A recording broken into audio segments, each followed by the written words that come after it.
Alors, deuxième étape, là, on va rentrer un tout petit peu plus dans le détail du déroulé du pied, comme sur la référence.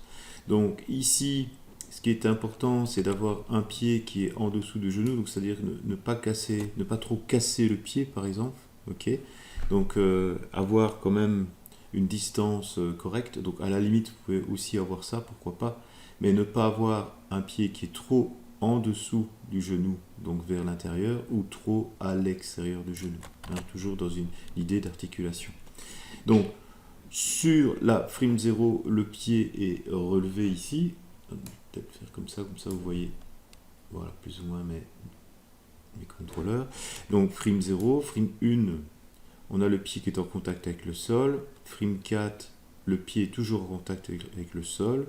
Frime 6, on a le déroulé des orteils et vous le voyez là. Ok. Donc, bien checker le 2x qui est très bien pour ce faire. Frime 9, on a le pied qui remonte. Donc, voilà, on a Maya qui vous crée lui-même les intervalles de mouvement. Puis ensuite, frime 10, ici, on avance doucement. Ok. 9, 10, ici. Et puis ensuite, frime 13, frime 15, toujours avec les pieds qui sont dirigés vers le sol. Et évidemment, la frime 0 est la même que la frime 18 et on boucle. Ok. Donc, pour l'instant, on a ceci. Alors, évidemment, il y a trop de flexion sur les jambes, on va y venir juste après, on va travailler un peu le body, on va faire le up. Mais ici, dans cette partie-là, on vient simplement travailler le déroulé du pied. Et évidemment, tout ce qui est ici, par exemple, si je prends, je sais pas moi, la frime 1, c'est la frime 10, c'est l'équivalent de la frime 10. La frime 4, c'est l'équivalent de la frime 13. La frime 6, c'est l'équivalent de la frime 15. Donc ce que je vous dis là, c'est simplement le copy-paste de part et d'autre. Comme ça, vous êtes bien focus sur les pieds. Et puis ensuite, il suffit, si j'ose dire. Alors n'hésitez pas également, attention, à afficher déjà le motion trail pour créer un arc. Donc je sélectionne le pied.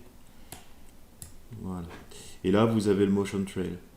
D'accord. Donc l'idée, c'est d'avoir une boucle. Alors c'est encore un peu sec ici, hein, donc plus tard, on ira travailler les courbes pour avoir vraiment quelque chose de plus arrondi sur la cime du mouvement ici.